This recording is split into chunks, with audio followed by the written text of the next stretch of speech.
In this lesson, we will learn another technique to find antiderivatives. This technique is called Trigonometric Substitution and is used to evaluate integrals involving specific kinds of radical expressions.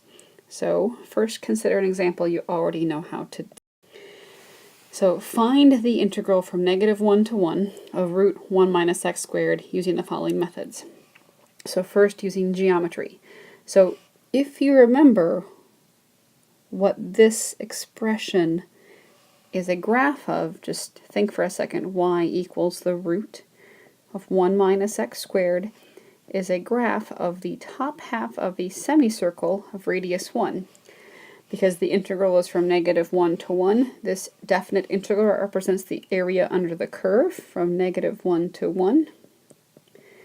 And so since that has half of a circle, it's 1/2 pi times r squared. In this case, the r is 1. So pi over 2. But that requires, the integral being -1 to 1 or say 0 to 1, where you would know that it was a quarter circle or a semicircle. What if you wanted to go from -1/4 up to 1? It's hard to know what percentage or proportion of a circle that is. And so the techniques we're going to learn in this lesson will help you figure out integrals of this form using this new technique we're going to learn. So let's find this integral using that technique. So the substitution you make is you let x equal sine of theta. Now you have to replace everything in the integral, the bounds, the dx. So first let's find dx. So if x is sine theta, then dx will equal cosine of theta, d theta. And then for the bounds, now we have x equals 1. So that tells us that 1 is equal to sine of theta, or in this case, theta will be arcsine of 1, which is pi halves. And if x is equal to -1, we have -1 equals sine theta. And so theta will equal -pi halves. And this becomes the integral from -pi halves to pi halves, root 1 minus sine squared theta times cosine theta d theta. And now you should be like, well, what the heck? That looks way more complicated than the original integral. But if you remember, this is a trig identity. We know that sine squared theta plus cosine squared theta is equal to 1.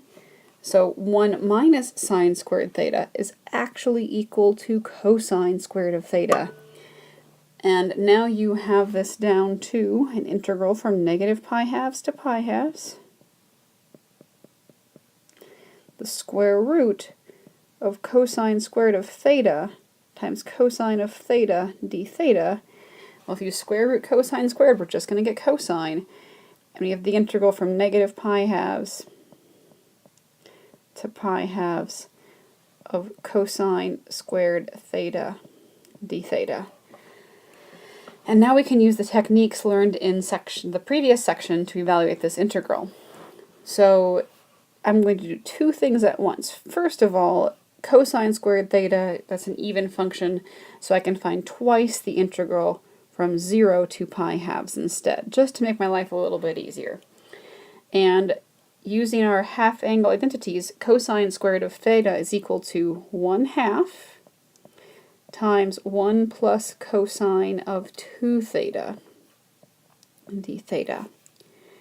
And now we anti-differentiate and we end up with theta plus 1/2 sine of 2 theta evaluated from 0 to pi over 2, which, when you plug everything in and work it all out, does give you the same result as the previous example. It is pi halves.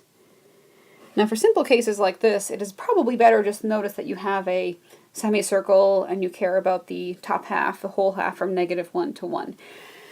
But for more complicated problems, these substitutions are going to be very helpful. So here's a general summary of when you use them. So first, if your integral involves something like a squared minus u squared, where u is the expression that has the x in it, or the y, or something like that, the substitution you use is u equal to a sine of theta. And if you do that, here's why that's helpful. Your root, a squared minus u squared, is then the same thing as the root of a squared minus a squared sine squared. You can factor out the a squared times 1 minus sine squared. And then using the trig identities that you know, this 1 minus sine squared is equal to cosine squared. So I have the root of a squared cosine squared theta, which gives you a cosine of theta. Now you could just as well have let u equal a cosine theta, but in general I would not suggest that, because then when you differentiate this u, you're going to have a negative du, and just adding those negatives in makes stuff more complicated. It's going to be equivalent, but it is easier to let u equal a sine theta. If your substitution is something like the form a squared plus u squared, then we use the substitution a tan theta for u. And that comes from the other identity, which says that tangent squared of theta plus 1 is equal to secant squared theta. So let's see what happens. If we let u equal a tan theta, the expression a squared plus u squared will end up being root a squared plus a squared tangent squared theta. Factor out the a squared. 1 plus tangent squared theta. And then tangent squared theta is equal to secant squared theta. So we have root a squared secant squared theta, which gives us a secant theta. And finally, what if you have u squared minus a squared? Meaning your variable comes first, as opposed to part A where we had the number, the a squared being first. In this case, you let u equal a secant of theta. And here's how that's helpful. Your root of u squared minus a squared becomes the root of a squared secant squared theta minus a squared, or a squared times secant squared of theta minus 1. And think back to the identity for a second. You know that tangent squared theta plus 1 is equal to secant squared theta. If we just subtract that 1, we see that secant squared theta minus 1 is tangent squared. So this gives us the root of a squared tangent squared theta, or a tan theta. Now let's use this technique to find the antiderivative of dx over x squared root 25 minus x squared. So because we have the root of 25 minus x squared, and the 25 is like the a value, it's first, we are going to let x equal 5 sine of theta. And then dx is equal to the derivative of this expression, which is 5 cosine theta, d theta. And then replace everything. So the dx is replaced by 5 cosine of theta, d theta. The x squared, that becomes 25 sine squared theta. And then we have the root of 25 minus 25 sine squared theta. Now that gives us, now this 5 will cancel out one of the 5's in the denominator, so we have cosine of theta, d theta, sine squared theta. Now if you factor out that 25, you'll end up with 5. And then you'll have 1 minus sine squared of theta, which will root to cosine of theta. So that's what this expression simplified to. You take out the 25, 1 minus sine squared theta, and then the 1 minus sine squared theta is cosine squared theta, and once you square root that, you get this 5 cosine theta. And we also have a 5 left down there. So that gives us 1/25 times the integral of d theta over sine squared theta, which is the same thing as 1/25 integral of cosecant squared theta. And an antiderivative of cosecant squared theta is negative cotangent theta, so we have negative 1/25 cotangent theta plus c. And now to change those thetas back into x's, we use some triangle trigonometry. So the original substitution tells us that x is equal to 5 sine theta, or that sine of theta is equal to x over 5. So that tells us that in our right triangle, if this is my angle theta, sine is the opposite, so my opposite side of that angle is x, the hypotenuse is 5, meaning the adjacent side, when you use the Pythagorean theorem, you get that this side is 25 minus x squared. And now we can use this to find cotangent of theta. Now if tangent is opposite over adjacent, cotangent is adjacent over opposite. So looking at this angle theta and the triangle that you have, we want to find cotangent. So we will have negative 1/25. Cotangent will be the adjacent side over the opposite side. So root 25 minus x squared is the adjacent side over x, and then plus c. This next example doesn't appear to have a root right away, but if we manipulate the integrand a little bit, you'll see that there is actually a root there. So this is the integral of 1 over, now the power of 3/2 means you have the square root of 4 minus x squared, and then all to the third power. And once again, we start by letting x equal 2 sine of theta, and so then dx will equal 2 cosine theta d theta. So that gives us the integral of 2 cosine theta d theta over the root of 4 minus 4 sine squared theta, that whole expression cubed.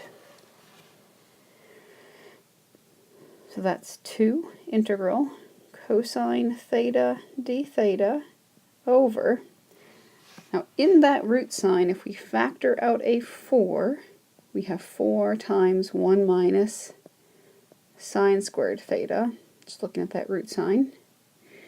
So that will be 2 times cosine of theta, and then up to the third power.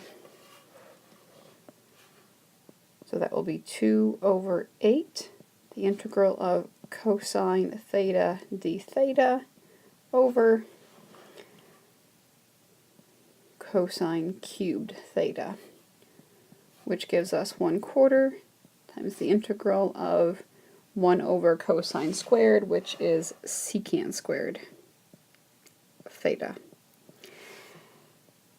And an antiderivative of secant squared is tangent of theta, so we have 1/4 tan theta plus c. And once again, we use a triangle to figure out what tangent of theta is. So x is equal to 2 sine theta. So this is my angle theta. We have that x over 2 is equal to sine of that angle. So once again, we have that the opposite side is x, the hypotenuse is 2, so the adjacent side is 4 minus x squared. And tangent is opposite over adjacent, so we have 1/4 times x over the root of 4 minus x squared, of course, plus c. And if you want to check, if you just differentiate this function, you will get that you will get what was inside the integrand back. Alright, next let's try another substitution. So we have the root dx over the root of 9x squared plus 1. So first of all, we have addition instead of subtraction. So in this case, the substitution that we will use will somehow involve tangent. And first of all, think about that 9x squared. Think about that as being the 3x, the quantity squared. So 3x quantity squared plus 1. So for this particular example, we are going to let 3x equal just plain old tangent of theta. So then 3 dx is equal to secant squared of theta d theta, or dx can be replaced by 1/3 secant squared theta d theta. So now we have 1/3 the integral of secant squared theta d theta over the root of tangent squared theta plus 1. But tangent squared theta plus 1 is just equal to secant squared, so I actually have secant squared theta over the root of secant squared theta, which is actually just equal to secant of theta. So 1/3 integral secant theta. And an antiderivative of secant is actually, it's a little tricky, but it's ln absolute value secant theta plus tan theta. Don't forget those absolute value bars. If you forget them, you will not get credit in your homework, so you'll be being told that the answer is wrong when it's incorrect, but it's close. So now, let's discuss how we change these thetas back into x's. So if 3x equals tangent of theta, same thing as saying tan theta equals 3x over 1. So in my triangle, if this is my angle theta, tangent is the opposite side over the adjacent side. So the hypotenuse of this is 9x squared plus 1. So we have 1/3 ln absolute value. So secant of theta is the reciprocal of cosine. So if cosine is adjacent over hypotenuse, secant is hypotenuse over adjacent. So we will have root 9x squared plus 1 over 1. So just plain old root 9x squared plus 1. And then tangent theta is the opposite over adjacent, so just 3x plus c. And once again, don't forget those absolute value bars. Alright, suppose we have the integral of 9x cubed over the root of 1 plus x squared. So since we have 1 plus x squared, once again we're going to let x equal tan theta, dx will equal secant squared theta d theta. So that 9 can come out. Now in the numerator I will have tangent cubed theta over the root of 1 plus tangent squared theta multiplied by secant squared theta d theta. And since this 1 plus tangent squared is actually equal to secant squared, when you root it, you become secant, and that gives us 9 times the integral of tangent cubed theta times secant of theta d theta. And now we use the topics of a previous section to antidifferentiate this particular function.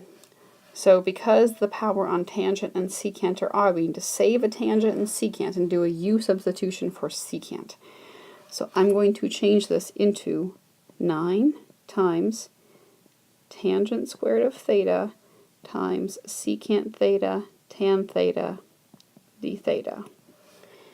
And for this, I'm going to change that tangent squared theta into secant squared of theta minus 1.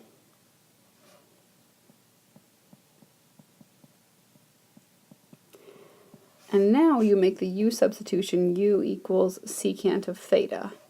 If you do that, du is secant theta tan theta. So this becomes 9 times the integral of just u squared minus 1, which is 9 times 1/3 u cubed minus u plus c, of course, or 3u cubed minus 9u plus c. Let's put in what u is. U is secant of theta. And actually, when we do that, let's go ahead and figure out what secant of theta is equal to in terms of x's. Okay, so we knew that x was equal to tangent of theta. So in my triangle, this is my angle theta, x is the opposite, 1 is the adjacent, the hypotenuse is root x squared plus 1. And then secant of theta is the hypotenuse over the adjacent, so that will be root x squared plus 1 over 1. So plugging that back in for u, I have 3 root x squared plus 1, that whole thing cubed, minus 9 times the root of x squared plus 1, of course plus c. Now, just in case tricky simplifications can happen, what you could do with this particular answer is factor out the GCF of root x squared plus 1, and a 3, of course. So that would give us 3 root x squared plus 1. And then what happens is you have x squared plus 1 squared, because you see you have 3 roots of x squared plus 1 here. So you've taken out one of them, leaving 2 of them. And when you have 2 of them, x squared plus 1 rooted and then squared is just plain old x squared plus 1. And then you have actually minus 3 there, plus c. So that would simplify to 3 root x squared plus 1 multiplied by x squared minus 2. Just in case that's something you want to check. For our final examples, let's do some substitutions that involve secant. So here, because the variable is first as opposed to 30, if we had 36 minus x squared, we would use x equals 6 sine of theta, but because it's x squared minus 36, we need to use a different substitution. We will let x equal 6 secant of theta, and then dx is equal to 6 secant theta tan theta d theta. So what we have now is the integral of 6 secant theta tan theta d theta over the root of 36 secant squared theta minus 36. So 6 secant theta tan theta d theta.